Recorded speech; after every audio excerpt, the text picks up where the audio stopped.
तो शनिवार को लखनऊ के इंदिरा गांधी प्रतिष्ठान के जुपिटर हॉल में कार्यक्रम का आयोजन किया गया। इसमें सीएम योगी आदित्यनाथ ने 1.5 लाख जन सेवा केंद्रों के जरिए परिवहन सेवाओं का शुभारंभ किया। इस मौके पर सीएम ने निजी क्षेत्र में एटीडीसी, आरबीएसएफ, एटीएस के निवेशकों को प्रमाण पत्र और राष्ट्रीय ग्रामीण आजीविका मिशन के तहत महिला परिचालकों को नियुक्ति पत्र भी बांटे हैं। साथ ही digital bus tracking app, UP Margdarshi और सरल परिवहन हेल्पलाइन 149 का भी सीएम ने शुभारंभ किया है। इसके अलावा नई बसों और इंटरसेप्टर वाहनों को हरी झंडी दिखाकर रवाना भी किया गया है। कार्यक्रम को संबोधित करते हुए सीएम ने कहा है कि आज उत्तर प्रदेश में तेजी से विकास कार्य हो रहे हैं।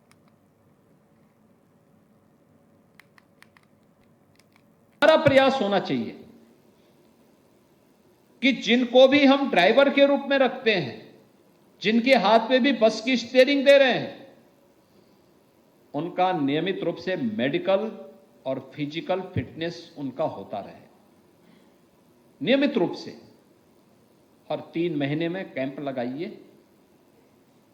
हर 3 महीने में उनकी मेडिकल फिटनेस के कार्यक्रम प्रारंभ होने चाहिए और खासतौर पर आंखों के चश्मे तो जरूर दिखवाइए, क्योंकि पता लगा कि सामने दिखाई नहीं दे रहा और फिर भी स्टीयरिंग पकड़ करके चले जा रहे हैं, अंदाजे से चले जा रहे हैं।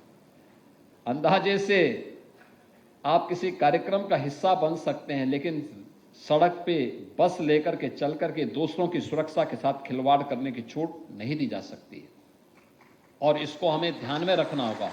इसमें कोई भी व्यक्ति उसकी चपेट में आ सकता है। आपके हमारे परिचित कोई भी हो सकते हैं। हमारे लिए वो प्रदेश का नागरिक है, प्रदेश का बाहर का भी तो हमारा अतिथि है।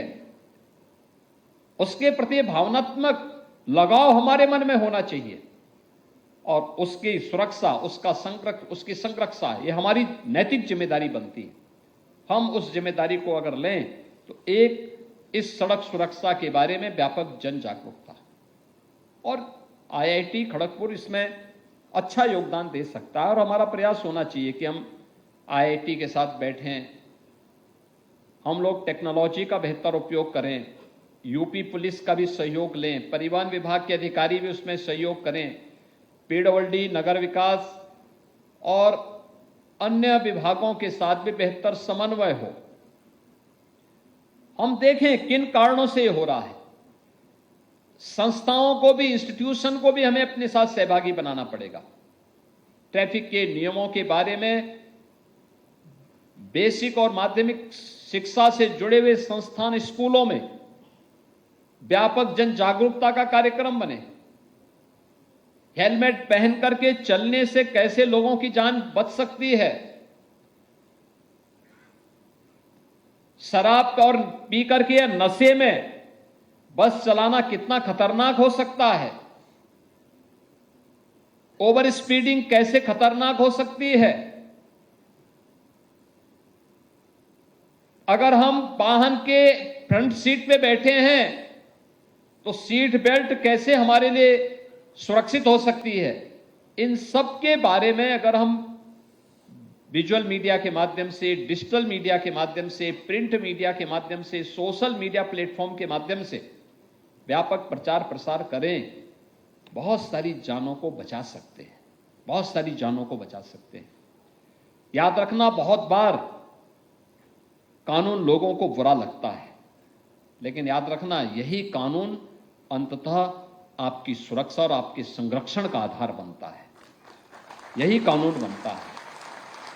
जब आप इन्फोर्स कर रहे होते हैं, जब आप लोगों को बता रहे होते हैं कि भाई नशे में गाड़ी मत चलाइए, हो सकता है कोई नशे का आदी व्यक्ति उस समय बुरा मानता हो, झगड़ा करता हो।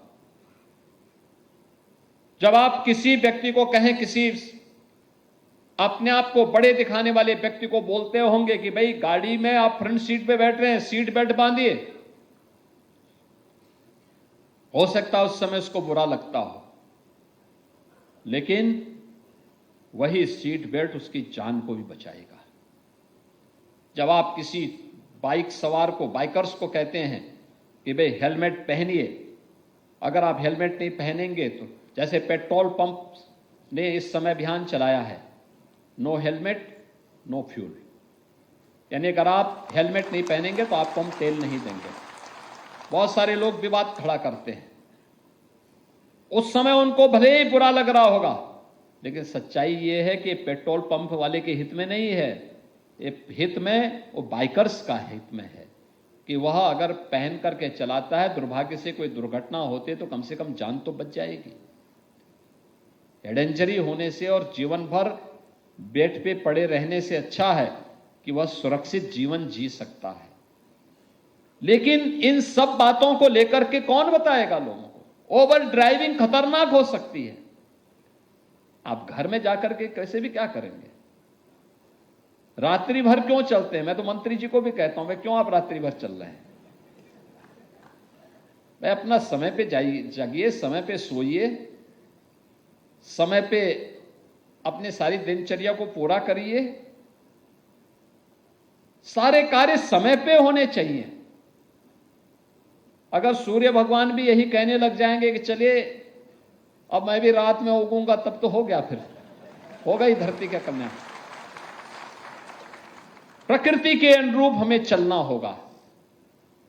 प्रकृति के अनुरूप चलने के लिए हमें तैयार होना होगा। हर व्यक्ति को इस अभियान का हिस्सा बनाना होगा। क्या गांव, क्या शहर, क्या नौजवान, क्या बुजुर्ग, क्या महिला, क्या पुरुष, ये सभी लोग जब जुड़ेंगे तब हम सड़क सुरक्षा के